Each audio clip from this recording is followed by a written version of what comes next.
Boa noite a todos e a todas. Nós, mais uma vez, nos encontramos aqui, o Grupo de Assistência Fraterna, e é com muita alegria que recebemos novamente o professor Emídio Brasileiro para o nosso estudo de domingos sobre o Atos dos Apóstolos.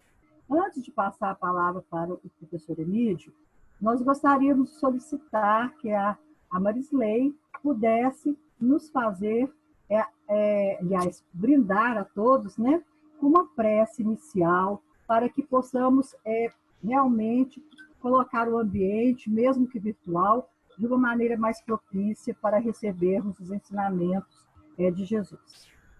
Boa noite, professora. Boa noite, Aldelina, Emídio, Genoci, Renata. Então, vamos aquietar a nossa mente e mentalizar a figura amorável do Mestre Jesus. Querido amigo mestre, nós te agradecemos por esse instante de calma, tranquilidade, de paz, de estudo, em que teremos a oportunidade de aprofundar os nossos conhecimentos a respeito dos Atos dos Apóstolos. Te agradecemos por essa oportunidade, que possamos ser dignos deste aprendizado, que possamos ter sabedoria para compreender as palavras que chegarem até nós, mas que principalmente possamos, por meio do entendimento, colocarmos em prática, principalmente por meio do nosso próprio exemplo. Que de alguma forma esse conhecimento possa ser útil tanto para nós como com todos aqueles com as quais convivemos, pessoas com que convivemos, e também que esse estudo possa expandir e chegar até os nossos irmãos mais distantes por meio dessas redes. Assim, Senhor, nos colocamos à vossa disposição para esse estudo nesta noite. Que assim seja. Assim seja.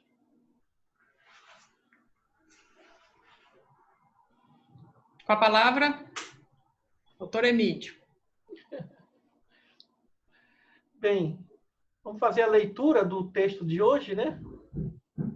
Que é Atos, capítulo 2, versículos do 1º ao 13. Alguém quer ler?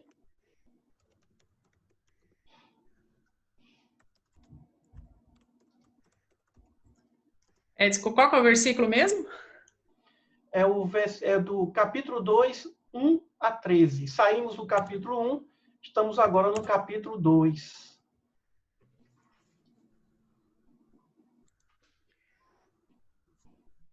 Bom, vou fazer a leitura. Chegando o dia de Pentecoste, estavam todos reunidos num só lugar.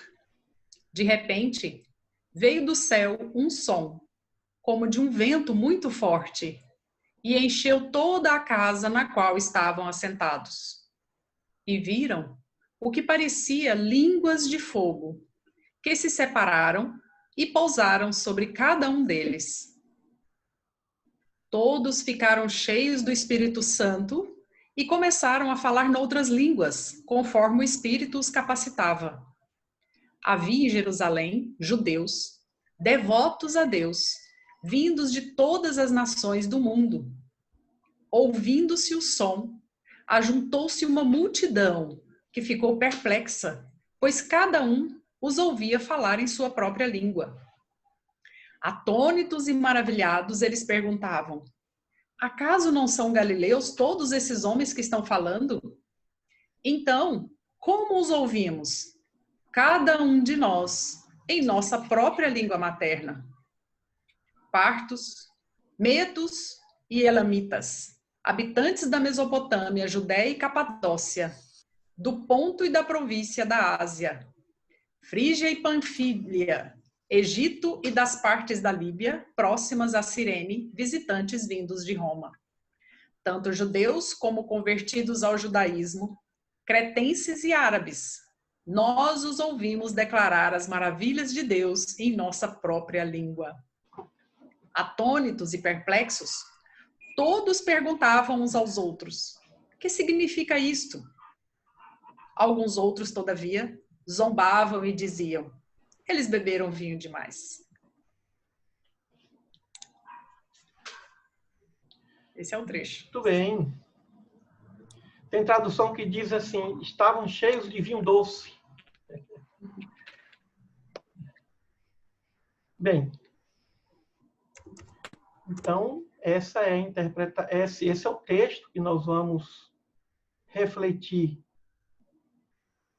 Precisamos, ao interpretar esses textos, buscar o poder da imaginação, como Einstein dizia: eu aprendo mais pela imaginação do que com os livros. Nos imaginemos nesse lugar, nesse tempo, para que nós possamos transcender o texto e nessa imaginação podermos realmente sentir o que aconteceu.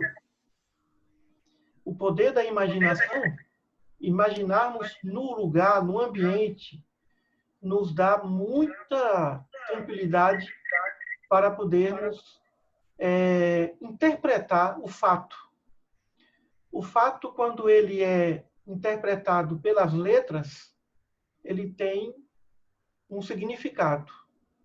Quando nós nos imaginamos e voltamos das letras, voltamos da imaginação, o fato tem outro significado. Então, estudar os evangelhos é também recorrer ao poder infinito da imaginação, conforme Einstein falava. Muito bem, em primeiro lugar, temos que definir o que significa Pentecostes. Fazendo uma pesquisa pela internet, nós vamos verificar que Pentecostes tem dois significados. Cristão, que é o que aconteceu, que foi lido, e o significado hebraico. O que significava a festa de Pentecostes naquele tempo.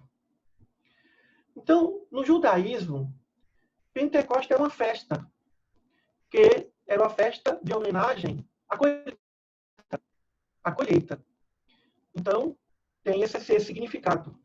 Pentecostes também lembra o dia em que Moisés recebeu os 10 mandamentos no Monte Sinai. Então, tem um grande significado.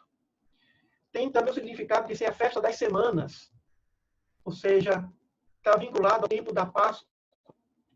Então, na verdade, Pentecostes era um momento de celebração, um momento de festa, um momento de agradecimento pela colheita. E um momento de uma boa lembrança, um momento de se celebrar o fato de Moisés ter recebido os 10 mandamentos no Monte Sinai. Enquanto que a festa da Páscoa era celebrada dentro de casa, a festa de Pentecostes era celebrada no campo. Era de tradição.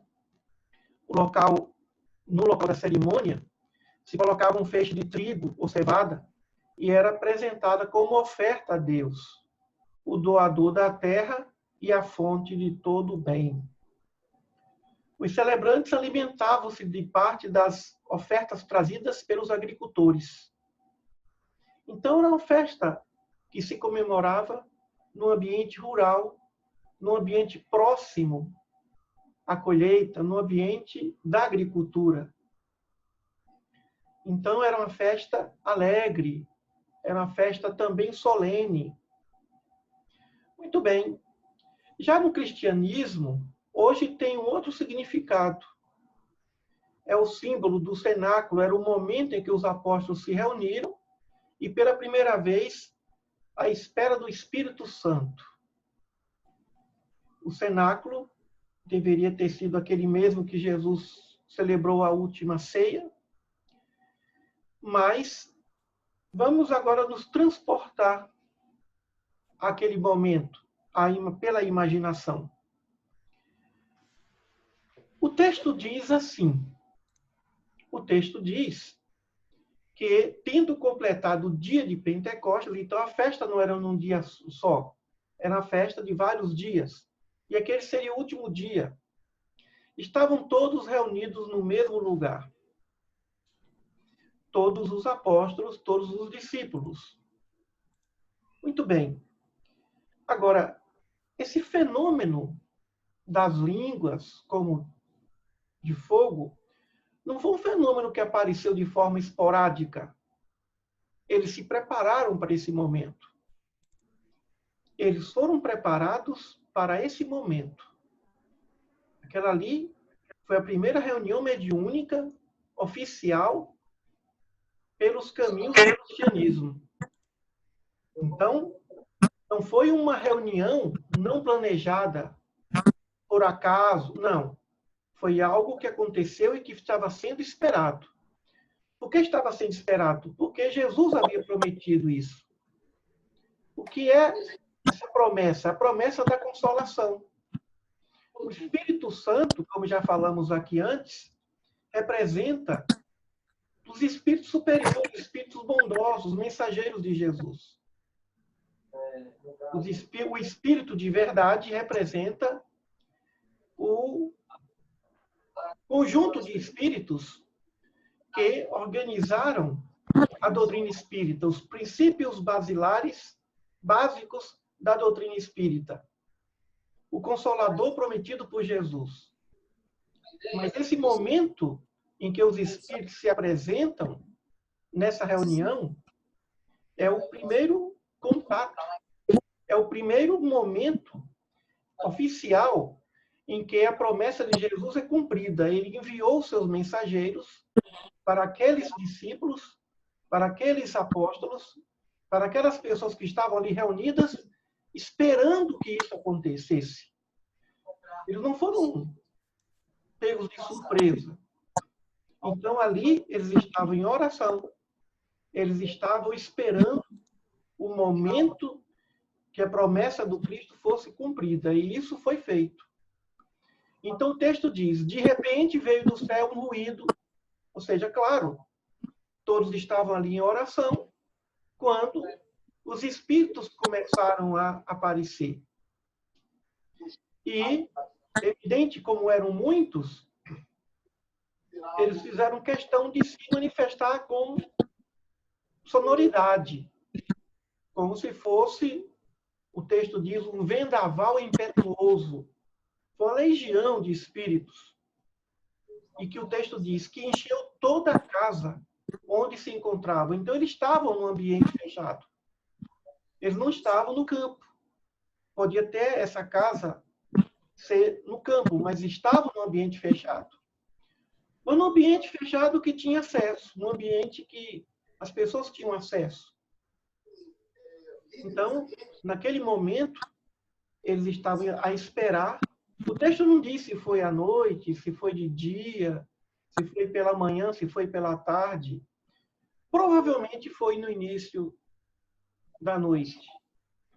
Provavelmente foi no início da noite. Mais ou menos um momento como esse, de 6 horas. Então, naquele momento apareceram muitos espíritos que se manifestaram como línguas de fogo. Na verdade, eram os espíritos, centelha divina. Centelha divina. Cada um ali representando, tendo uma função, tendo um objetivo. E o texto diz, todos ficaram repletos do Espírito Santo, ou seja, todos foram envolvidos por aquele fenômeno mediúnico. Por isso, que Atos dos Apóstolos, ele começa nesse momento. Ou seja, a história de Atos começa no momento da manifestação desses espíritos. Até ela peleja para mim. Estão me ouvindo bem? É segunda-feira às 8. Está todo mundo me ouvindo bem? Atualmente é terça-feira. Eu estou te ouvindo bem. Tá, né? Porque aqui está dizendo aqui no meu... Uma pessoa está com o microfone aberto. Não, porque está dizendo aqui, seu alto-falante não está funcionando. Está dizendo para mim. Verifique Não, seu tá conexão. funcionando. Então, qualquer coisa vocês me interrompam, né? E tem que desligar o áudio, pai. Desliga o áudio de todo mundo aí. Não tem problema. Eu acho até que com o áudio, ligado, talvez facilite a internet, eu não sei. Eu já dei aulas e já percebi isso. Né? Quem quiser... Pode abrir para perguntas, né? Quem entrou aí agora, tem alguma dúvida, gostaria de participar? Não, Bem, então, então o que aconteceu? Esses espíritos vieram, uma multidão. Aí alguém pode questionar, então todos que estavam ali eram médiums? Todos somos médiums. Todos somos médiums. E o texto disse que todos ficaram repletos do Espírito Santo. Houve um fenômeno mediúnico da psicofonia. Psicofonia, o ato do Espírito falar através do Espírito, né? E começaram a falar. Cada Espírito falou com uma língua diferente, com uma mensagem diferente. É isso que está dizendo. E judeus que vinham de toda parte foram até aquela casa, porque o ruído foi muito grande. Então, eles foram até aquela casa. O que está acontecendo naquela casa? Que vendaval foi esse? Que ruído é esse? E chegaram, se aproximaram daquela casa. Ficaram nas janelas, ficaram por ali, em frente às portas. E assistiram o que estava acontecendo. E ficaram perplexos, porque cada um de outro país que falava o seu idioma, ouvia uma mensagem própria do seu idioma. No seu idioma. Não era só o hebraico.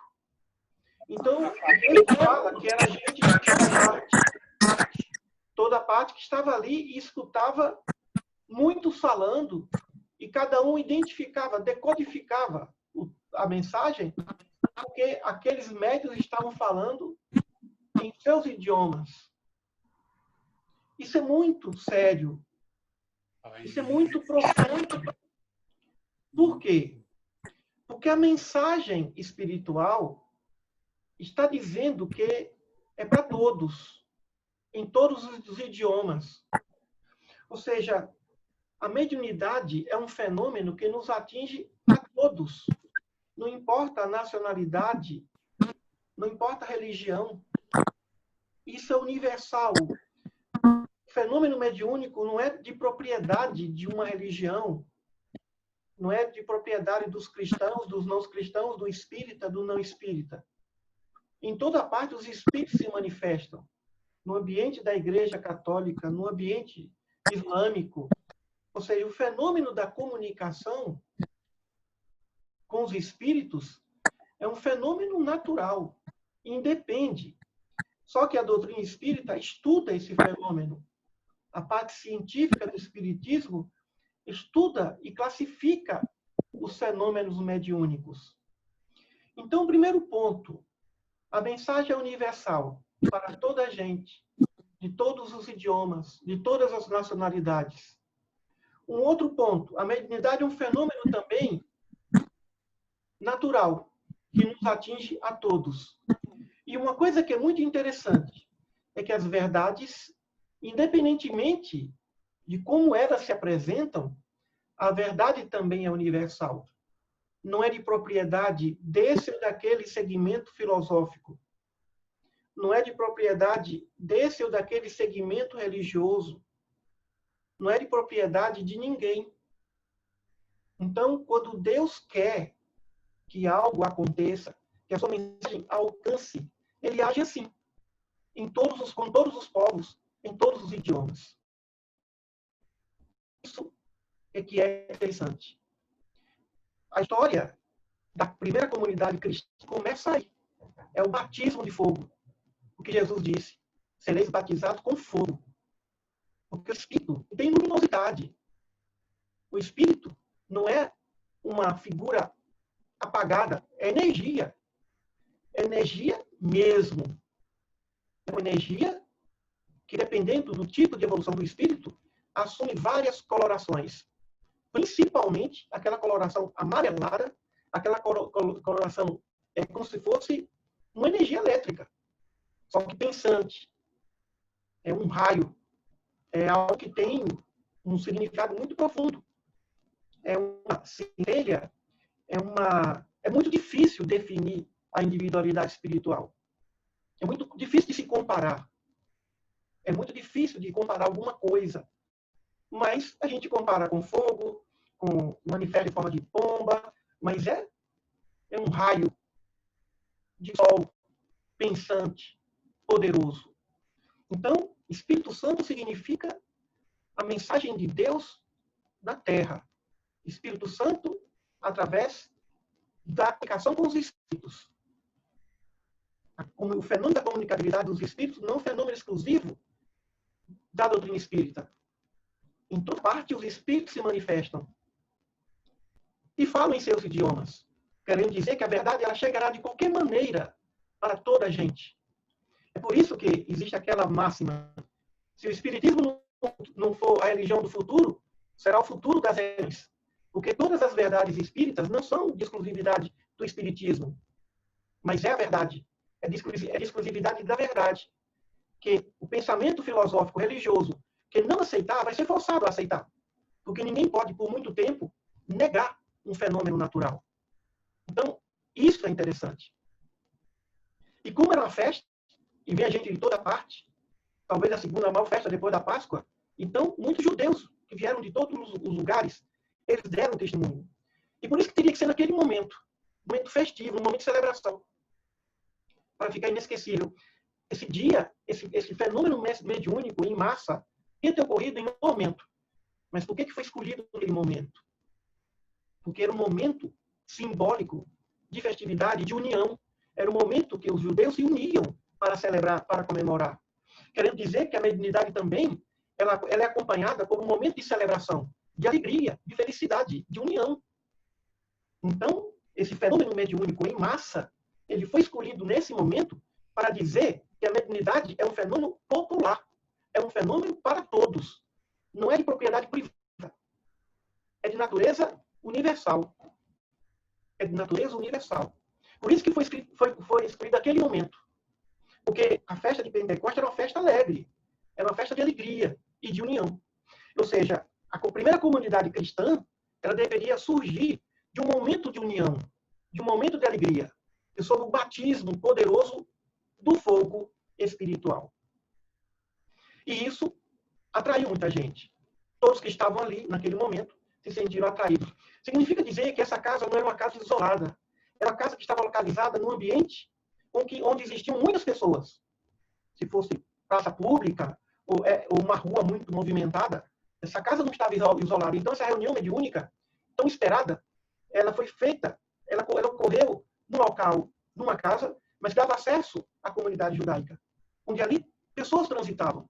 E é evidente que diante daquele ruído, diante daquele vendaval, diante daquela ventania, diante daquela fenômeno tão ostensivo, isso chamou a atenção de todos que estavam na via pública.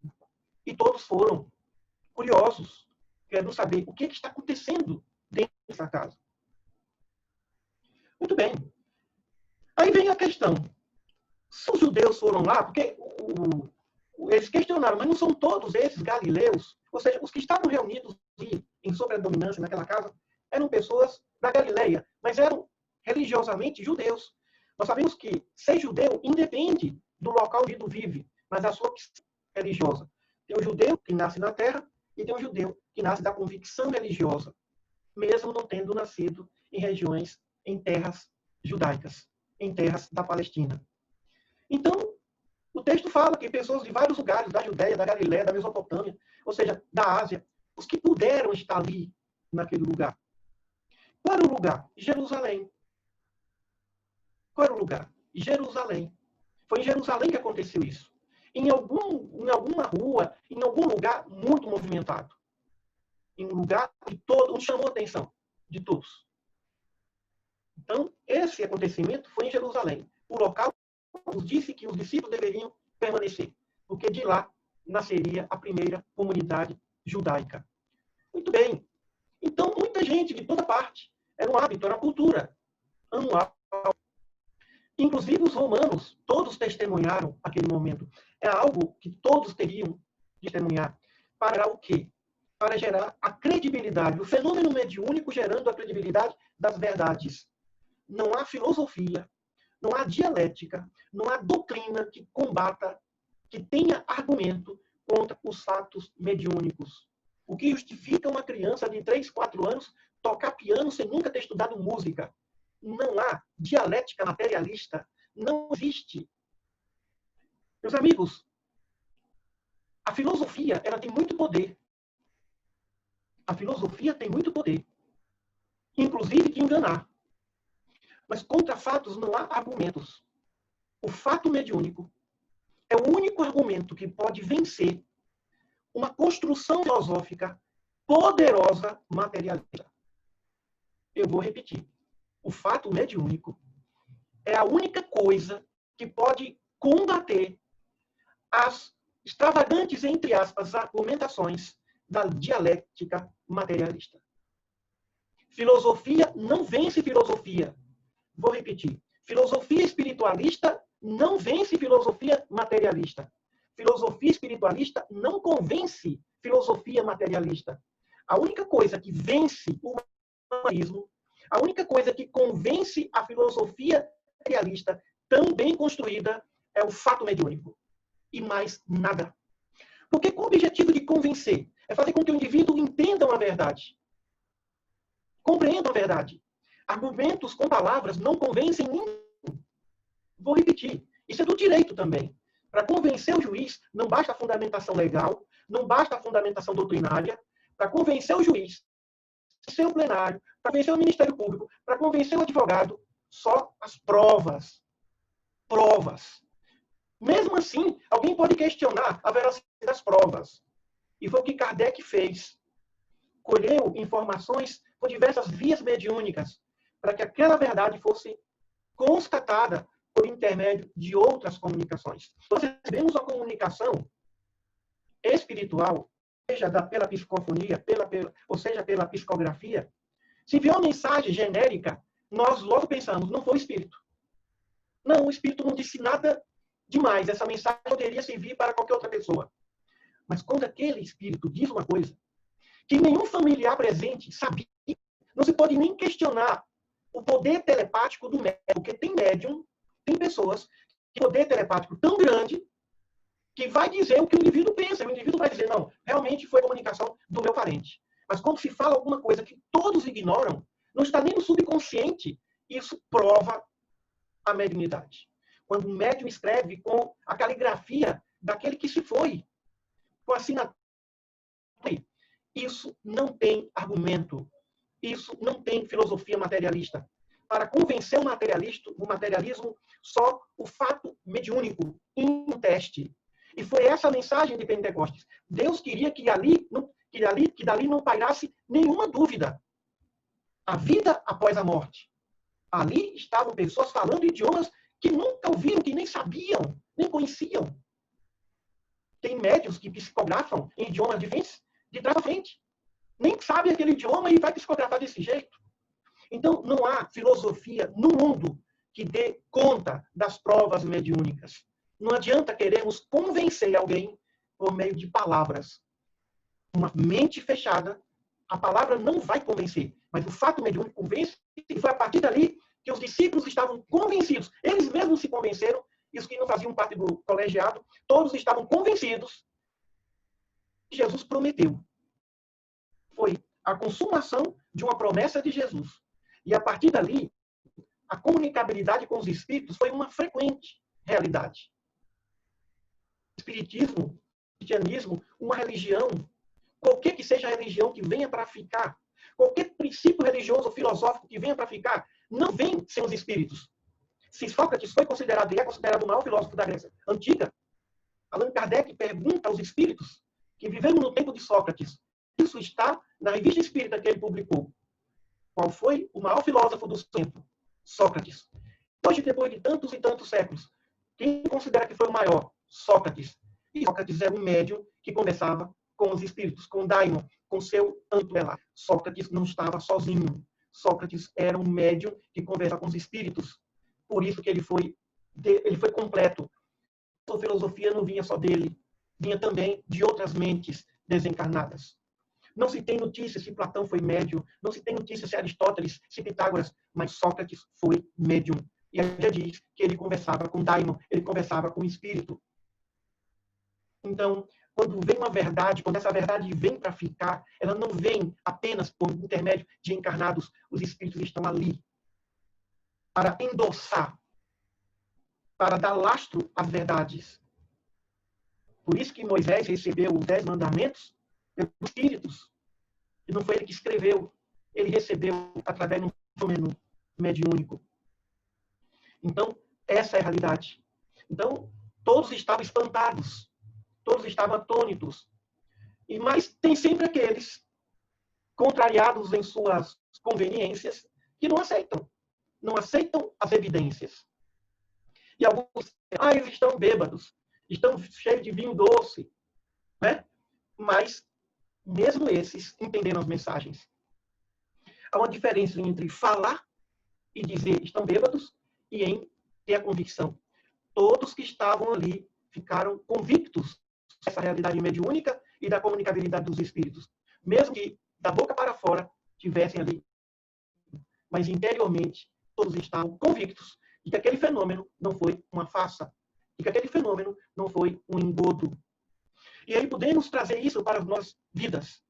As línguas de fogo estão sobre nossas cabeças. Há sempre um espírito cobrando de nós, falando para nós, nos chamando a atenção. Se nós pensarmos assim, nós vamos errar menos e acertar mais. Aliás, nós não vamos nem errar, nós só vamos acertar. No momento nós pensarmos que estamos sozinhos, que os espíritos não estão presentes, aí nós vamos ladeira abaixo. Aí nós vamos como a neve que cai, como uma cachoeira que cai, como a nevasca.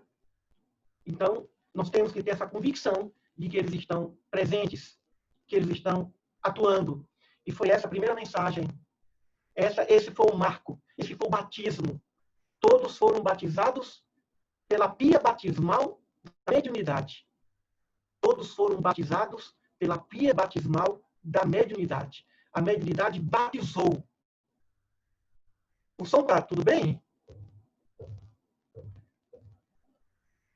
O som está todo mundo ouvindo o som aí, né? Para mim está ótimo. Sim. Ah, tá bem. Então, já estou finalizando. Eu finalizo essa fala dizendo o seguinte. Por algum momento nós somos chamados. E muitas das vezes esse chamado veio pela via mediúnica. E vem pela via mediúnica. O convite vem, o batismo é de fogo. Não é batismo mais de água, é de fogo.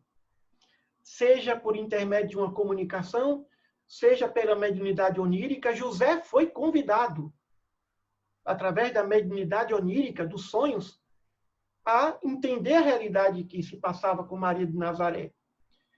Maria veio de um fenômeno. Ela veio com a sua missão, ela assumiu a sua missão de mãe do Messias, porque surgiu um fenômeno, a comunicação do anjo Gabriel. Ou seja, anjo pode se comunicar e espírito não? Não é? Então, o anjo é um espírito desencarnado. Ou seja, a realidade mediúnica é muito forte. No entanto, não podemos, aí que vem a questão, se a mediunidade é divina, é sublime, nem sempre o portador daquela mensagem é evoluído tal qual a mensagem. Não vamos confundir o fenômeno mediúnico, que é sublime e é natural, com o portador da missiva.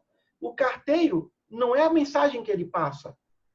O carteiro pode entregar mensagem, correspondências, telegramas, correspondências de todos os tipos, com várias mensagens.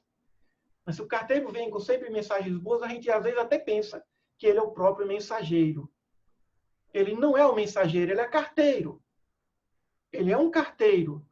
Eu me lembro quando o Chico uma vez disse, eu sou apenas um sapo que tem em cima dele uma vela acesa, trazendo a luz da mensagem. Olha a figura que ele usou para falar do que ele era médium e da sua mensagem.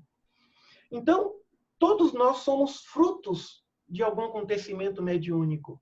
A mediunidade é um fenômeno tão presente que nesse planeta nada acontece sem a consciência da mensagem espiritual que não vai passar. Se no tempo de Kardec os fenômenos materiais ou de natureza material foram tão frequentes, hoje continua essa assistência pelas intuições, pelos sonhos, pela intuição das madrugadas. De repente surgiu aquela ideia, a gente fala, mas por que eu não pensei nisso antes? Os fenômenos mediúnicos continuam e todos nós somos médiuns. A questão é, não expulsemos, não desejemos que essas línguas de fogo saiam sobre nossas cabeças, porque elas não vão sair. Por mais rebelde que seja o espírito, ele não vai ser abandonado pelos bons espíritos. Ele não vai ser ignorado pelos bons espíritos. E esse foi o grande aval. Foi graças a esse fenômeno que cada um que estava ali deu sua vida. Cada um que estava ali foi martirizado. Cada um entrou no círculo humano cantando. Cada um ali não teve dúvida da imortalidade da alma. Cada um teve ali escrevendo nos túmulos, lá nos círculos de Roma, fulano vive, vou encontrar com meu filho, vou encontrar com meu pai. E Nero não entendia por que aquelas pessoas morriam alegres e cantando. Só essa grande esperança, só essa grande certeza. Se nós nos esquecermos por algum momento da assistência dos bons espíritos, nós estaremos também esquecendo de nós. Estaremos também nos esquecendo de nós. Nós temos que lembrar que eles não estão distantes, que eles estão próximos. Isso sem falar que todos nós estamos mergulhados em Deus. Não há nada nesse mundo transcendente ou imanente que Deus não envolva. Deus é infinitamente maior, em termos de dimensão, do que tudo que ele criou. Não estamos falando aqui nem nisso, porque não tem como escapar de Deus em nada. Mas também não temos como escapar dos espíritos, como os espíritos disseram a Allan Kardec no Livro dos Espíritos. Se os espíritos influenciam em nossas vidas, e os espíritos respondem muito mais, a ponto de nos conduzir, a ponto de dizer o que devemos ou não fazer. E muitas vezes nos deixam na ilusão de acharmos que nós sabemos alguma coisa. Eu terminei de escrever uma obra que aquilo não é obra de um encarnado. O indivíduo que trabalha de manhã, de tarde e de noite, produzir uma matéria toda semana, isso não é daqui. Isso não é de um ser humano. Tem muito espírito. E quando terminei a obra, eu disse aqui para a minha família, eu sinto que mais de 300 espíritos se afastaram de mim. Ou seja, eu senti a síndrome do ninho vazio espiritual. Eles estão presentes em legiões, em quantidades, para nos ajudar, para nos promover. E se nós sairmos da sintonia deles, outras legiões virão. Mas aí, com pensamentos negativos, nos levando a estacionamento doloroso espiritual. Todos nós temos as nossas noites de Pentecostes. Todos nós temos os nossos momentos. E precisamos ser fiéis a esses momentos. Precisamos ser fiéis a esse primeiro momento. Todos foram fiéis àquele dia. Todos, em todos os dias, a partir daquele dia, foram fiéis àquele fenômeno incontestável. Porque os 12 discípulos viram esses fenômenos mediúnicos por intermédio de Jesus. Mas muitos que estavam ali não viram. Agora não tem mais jeito. Agora eles não podiam desistir. Estavam prontos para dar o sangue. E foram graças a essa mediunidade, graças a esse fato foi o fato que deu origem ao cristianismo primitivo, aos mártires, aos santos, aos heróis que deram suas vidas por Jesus, para Jesus. Emílio, É isso aí. olha, maravilhoso. A gente não tem palavras para descrever realmente a sua explicação sobre esse trecho do Atos dos Apóstolos. Mas eu gostaria, eu sou assim, eu sempre fui, na verdade, muito questionadora. E a sua fala me tranquilizou muito em relação que nós não estamos sós e que Deus realmente não nos abandona. Que nesse tempo de pandemia é muito importante nós ouvirmos esses chamados noturnos. Eu tenho muito isso nas madrugadas mesmo. E nós temamos, né, muito em obedecer esses chamados. Isso é muito importante. E a sua fala também, quando você diz sobre a questão das línguas, né? Sobre as provas, que a filosofia materialista ela não se convence pela filosofia espiritualista, mas por provas, por fatos, assim como no direito. E aí eu me lembrei, e eu gostaria de trocar essa opinião e perguntar isso para você. Eu me lembrei, eu era menina, meus avós moravam em Belo Horizonte, e tinha o Zé Igor, que era um médium, né? Que todos sabem, foi o primeiro grande médium espírita no Brasil a praticar curas, né? E o Zé Arigó foi motivo de questionamento dos filósofos da época, né? E o que eles questionavam, e o médium conseguiu se sair muito bem na época, eu lembro de ler, acho que foi no Cruzeiro, naquela revista Cruzeiro, não lembro mais, no questionamento do fato de incorporar e falar alemão. Porque eles questionavam essa passagem do Pentecoste, que para receber o Espírito Santo, tinha que falar várias línguas. E se ele falava que era estrangeiro, então ele tinha que falar aquela língua. E o Zé Arigó era um homem muito simples, né? Então, quer dizer, quando ele foi sabatinado e realmente incorporado, falou em alemão, foi que realmente ficou convencido de que era um alemão mesmo que praticava as curas. Eu quero saber de você o seguinte, é necessário que se fale um médium que está com o poder de cura, né? Está exercendo, é necessário que ele fale outro, que ele demonstre que fala aquele idioma para que ele seja realmente, vamos dizer, acreditado. O médium de cura? Exatamente. Quando ele recebe um espírito de um estrangeiro, é necessário que ele fale aquele idioma daquele do espírito que ele diz ser incorporar? Olha, os espíritos não têm idioma. Quando o espírito desencarna, ele pode falar mais de 200 idiomas. O que ele traduz? O que o espírito traduz? Sentimentos e pensamentos. O idioma é apenas um canal de comunicação. O idioma é um canal de comunicação. A gente, às vezes, passa aqui anos e anos para aprender 2, 3 idiomas. Quando desencarna, descobre que pode receber informações de qualquer espírito, de qualquer idioma. Porque eles não se comunicam por intermédio de idiomas, mas por intermédio de pensamentos, de sentimentos. Então, um espírito desencarnado, ele pode falar vários idiomas. Agora, no caso do médium, ele pode ou não falar.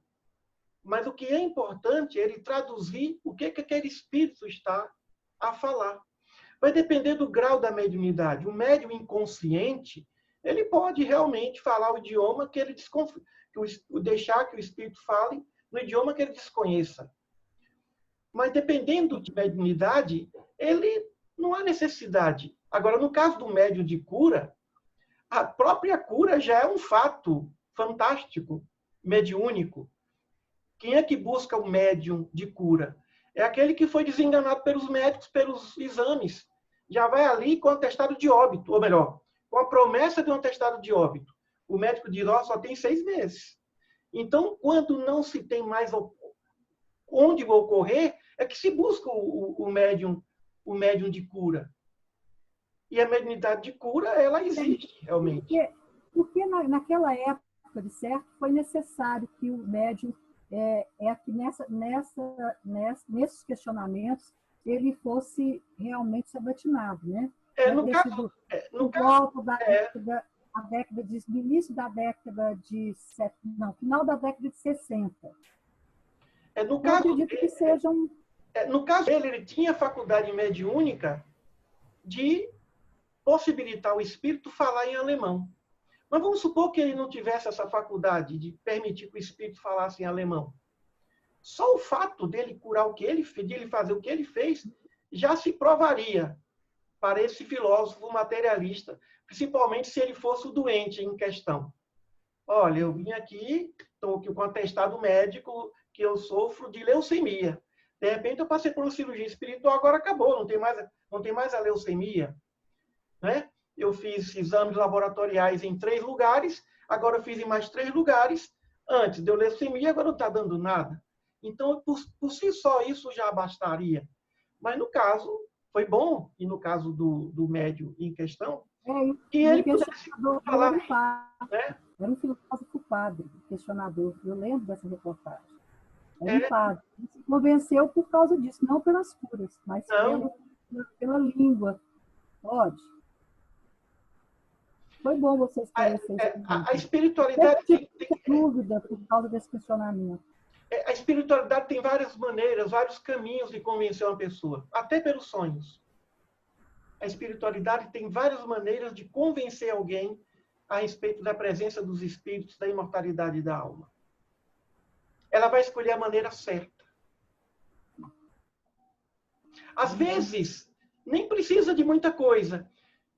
Uma pessoa está dentro de casa, não tem nada para comer, absolutamente nada, faz uma prece, daqui a pouco alguém bate a porta e fala: eu lembrei de você, eu trouxe aqui esse peixe, eu trouxe aqui esse alimento. Basta isso. Uma coisa singela. Não tem nada que convença mais alguém do que a caridade. A caridade é a obra-prima da mediunidade. A caridade é a cereja do bolo da caridade.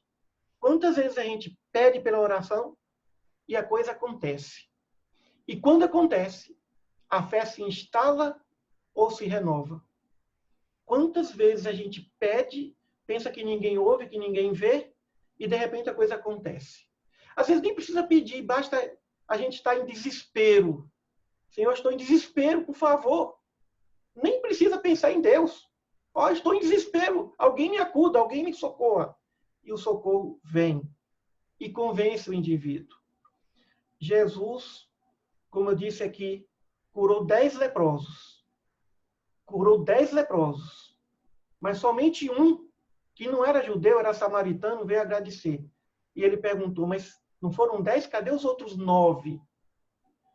Muitas vezes nem a cura faz o indivíduo se dobrar e se convencer. Eu digo sempre, Jesus curou a lepra, mas não curou a lepra da ingratidão. Ele não curou lepras morais. Ele curou corpos físicos. Por isso que em algum momento ele dizia: tua fé te curou. Em outros momentos ele diria: tua fé te salvou. Salvar é mais do que curar. Tua fé te salvou significa dizer que também houve um movimento no campo moral. Não foi só no campo físico. Então, a cura por si mesma, não. Mas aqueles 9 certamente passariam por acontecimentos que realmente fariam com que eles verificassem outras coisas, como aconteceu com o apóstolo Paulo, que era perseguidor, que foi para Damasco. Ali Jesus arrumou um jeito de pegar aquele valoroso trabalhador e orientá-lo para a sua seara. Ele mesmo, em espírito.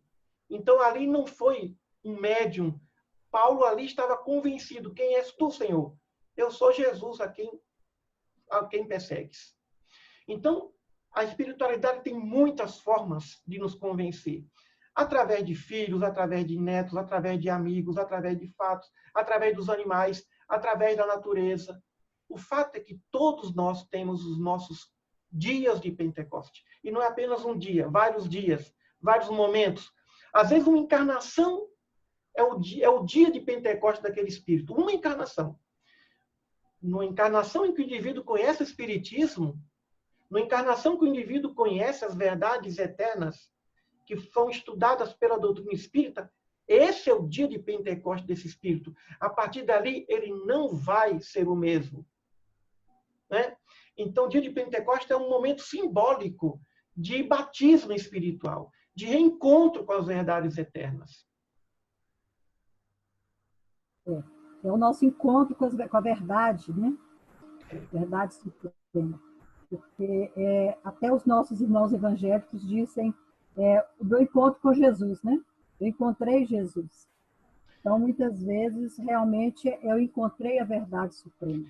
Nas igrejas evangélicas estão abarrotadas de médiuns que são chamados de profetas ou profetisas, que falam e não erram.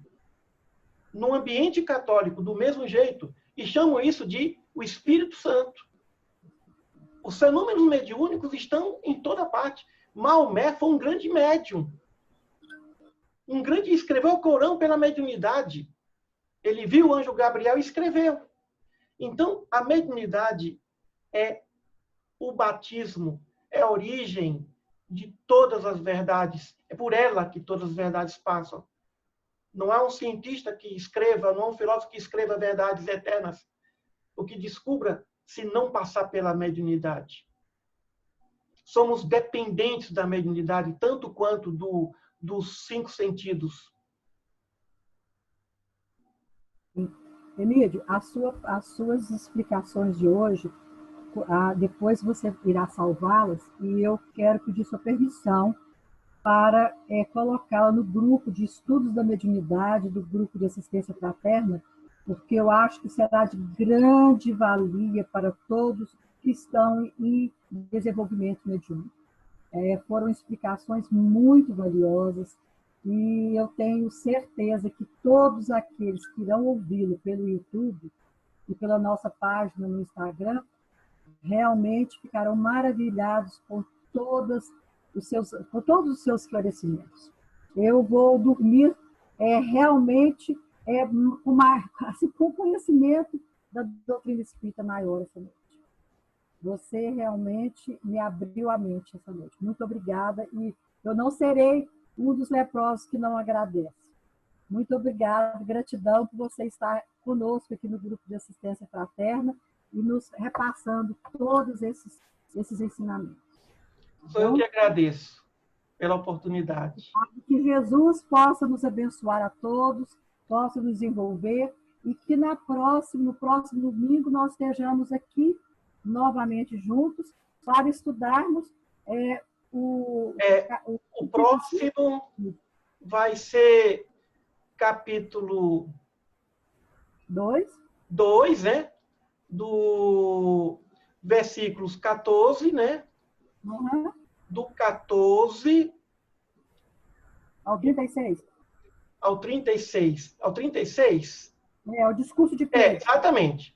Do 14 ao 36. Tá bom, o discurso de Pedro. Então, estaremos até domingo, então. Muito obrigado, mais uma vez, e convido todos que estão te ouvindo, nos ouvindo, para que estejam em nossa reunião pública na terça-feira, a partir das 19h30. Também, sempre o ID é colocado na nossa página do Instagram, @assistência fraterna. Tá bom? Gratidão e muitas bênçãos de Jesus aos nossos corações e a todos que aqui estiveram conosco nessa noite. Possam todos se sentirem abençoados pela paz celestial neste momento. Boa noite. Boa noite. Eu vou sair. Tchau, boa noite. Boa noite. Tchau.